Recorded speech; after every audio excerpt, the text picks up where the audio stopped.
현재 OTT 업계 경쟁이 치열해지고 있는데 OTT의 대세성은 계속 갈 것 같다. 우리가 살아남을지는 모르겠지만 컨텐츠를 보는 감인가? 객관적인 데이터인가? 콘텐츠가 흘러가는 운이 있다고 기운인가요? 지금쯤이면 연애 리얼리티가 차별화가 되겠다라고. 이게 되게 웃긴 게 그 생각은 저희만 하고 있는 게 아니거든요. 플랫폼 경쟁력은 무엇이라고 생각하시나요? 저희 장점은요.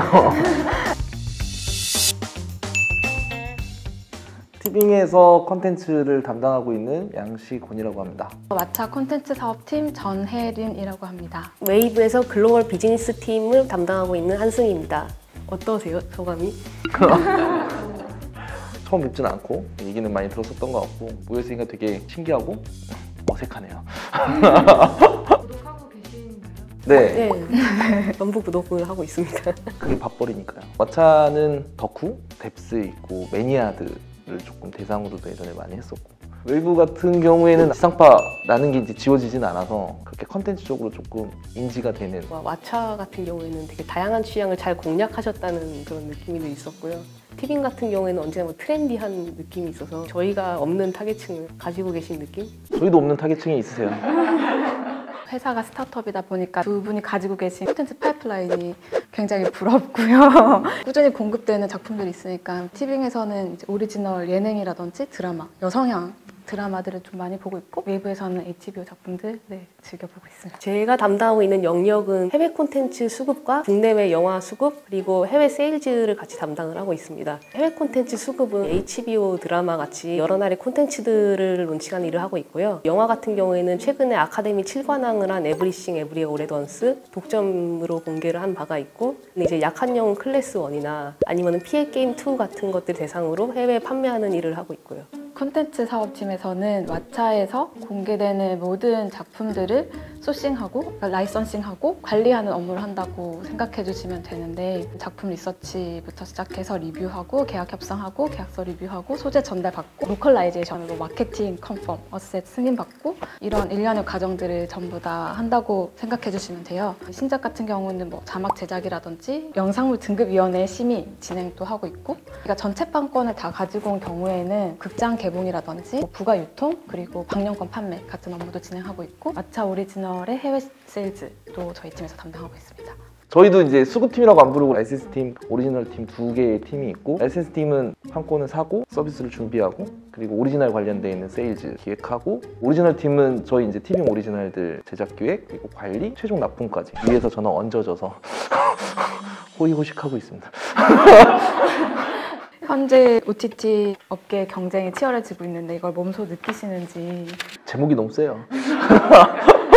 한동안 계속 치열했다고 생각을 해요. 어떤 독점작을 서로 가져와서 선보이느냐, 가입자를 얼마나 확보하느냐를 계속 경쟁을 했던 것 같고요. 지금은 그 단계 이상으로 다른 문제도 같이 발생을 했다 생각을 해요. 앞으로 장기적으로 어떻게 살아남을 것인가 라든가 한 3, 4년 전부터 경쟁이 치열해지고 있는 건 느끼고 있고요. 글로벌 OTT 플레이어도 많이 등장하고 있고 가입자 확보를 위해서 오리지널들이 많이 제작되고 있어서 공급 가잉인 상태임에도 불구하고 제작비는 계속 뛰고 소싱 비용은 뛰고 있어가지고 코로나 시기에는 되게 OTT가 너무 주목받고 퀀텀 점프가 빨리 이루어질 걸로 생각하고 있었고 엔데믹 거치면서 장밋빛 미래 전망이 조금 줄어들고 있고 어쨌든 지금은 조금의 정책이 콘텐츠들 봐도 이제 이미 속도감이나 이런 부분들에서 경쟁력이 또 따라가는 걸 보면 얘 가만히 안주할 수 없는. 그래도 TV는 동일한 시간에 한 채널밖에 볼 수 없지만 사실 OTT라는 거는 중복가입이라는 게 있었고 각각의 개성과 특성을 살린 또 사업적 최적화된 부분들을 OTT가 나름 노력해왔다고 생각을 하거든요. 네덧 와딧 넷플릭스에는 있을 것 같은데 없고 뭐 왓챠에는 이런 것도 있네 뭐 이런 바이럴 모든 OTT 서비스들은 서로 보완 관계라고 생각을 하기 때문에 하나만 가입하는 사람은 거의 없고 다양한 OTT를 함께 쓰고 있잖아요. 어떻게 보완제로서의 기능을 할까? 그런 고민도 하는 것 같아요. 수급할 때. 사실 수급할 때 넷플릭스의 그 영향도 되게 크다고 하셨잖아요. 넷플릭스를 부르시죠. 넷플릭스 담당자에게 빨리 전화를. 근데 뭐 저희도 똑같은 상황인데 글로벌 콘텐츠에서 바잉 파워는 명확하게 국내 사업자에게는 좀 한계치가 있는 건 그런 메이저 스튜디오하고 계약을 먼저 해버리니까 한국 권리가 이미 판매가 되어 있는 경우가 사실은 많죠. 폴드백의 타이틀들을 뭐 7년, 10년 뭐 이런 식으로 사실은 독점 글로벌 계약을 해버리면 셀러 입장에서는 아무래도 커버리지가 더 넓은 글로벌 OTT 사업자들을 더 선호하게 되는 거고, 한국에서 아무리 금액을 올린다고 해도 그 금액을 저희가 넘어설 수는 없으니. 영화 같은 경우는 마켓에서 구매하는 작품들의 비중이 꽤 높아요. 그런 작품들은 이제 저희가 점점 수급하기 어려워지는 상황이 된 거죠.